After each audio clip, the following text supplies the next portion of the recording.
Hello दोस्तों, नमस्कार। मैं महेश स्वास्थ्य एक्सपर्ट महिंद्रा ICS अकादमी में आपका स्वागत करते हैं।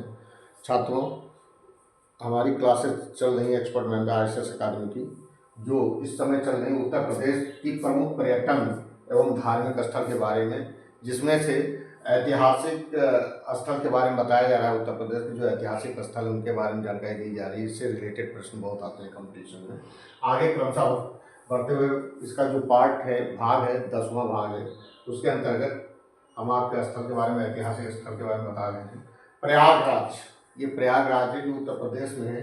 ये गंगा यमुना और मध्य संगम पर स्थित है। गंगा यमुना के मध्य संगम पर स्थित है।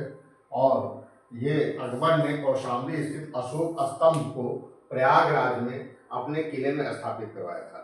यानी कि अकबर ने कौशाम्बी स्थित, जो कौशाम्बी में था, अशोक स्तंभ को प्रयागराज में अपने किले में स्थापित करवाया था, जिस पर हरिसेन रचित गुप्तवंशी समुद्रगुप्त का भी लेख उत्कीर्ण है।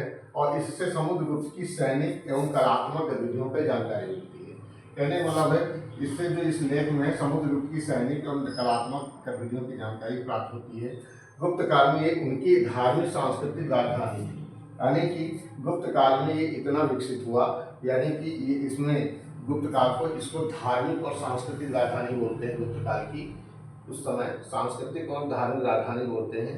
आगे गुप्तों के पतन के बाद प्रयागराज पर हर्षवर्धन, गुर्जर प्रतिहार और चंदेल और गढ़वालों का आधिपत्य रहा। यानी कि अधिकार गुप्तों के बाद जो यहाँ पर हर्षवर्धन का और गुर्जर प्रतिहार का और चंदेल का और गढ़वाल का आधिपत्य रहा। अकबर ने प्रयाग की पुनः स्थापना कर, यानी अकबर ने इसका प्रयाग की जो पुनः स्थापना की, प्रयागराज की पुनः स्थापना कर इसका नाम इलाहाबाद दिया। यानी इलाहाबाद इसका नाम रखा, जो आज सर्वाधिक प्रचलित है। लेकिन जब भाजपा की सरकार आई तो इसका नाम दोबारा माननीय योगी आदित्यनाथ ने इसका प्रयागराज नाम दे दिया है, जो अब ये प्रयागराज नाम से जाना जाता है।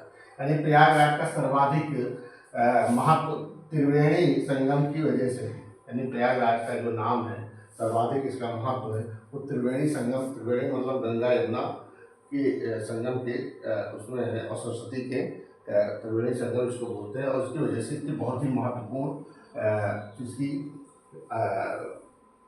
वजह से ये फेमस है। और इसे तीर्थराज भी कहा जाता है, इसको तीर्थराज भी कहा जाता है।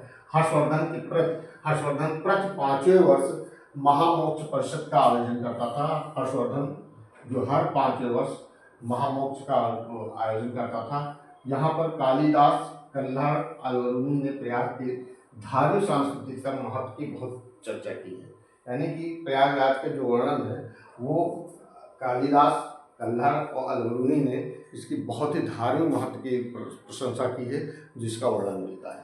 आगे पिपरहवा, जो सिद्धार्थ नगर में पिपरहवा, ये सिद्धार्थ नगर में बहुत ही फेमस है और ये नेपाल सीमा के पास है।